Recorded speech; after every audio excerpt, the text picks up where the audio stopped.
Friends, welcome back to my channel.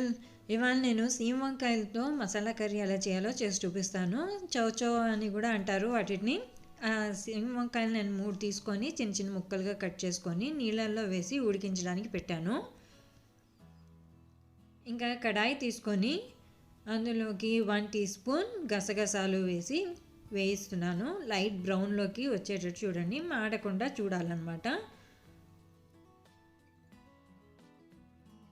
Light brown అవ్వగానే ఇమ్మీడియట్గా గ్రైండర్లో వేసేసి ఒక రౌండ్ గ్రైండ్ చేసేస్తే 6 పచ్చిమిరపకాయలు,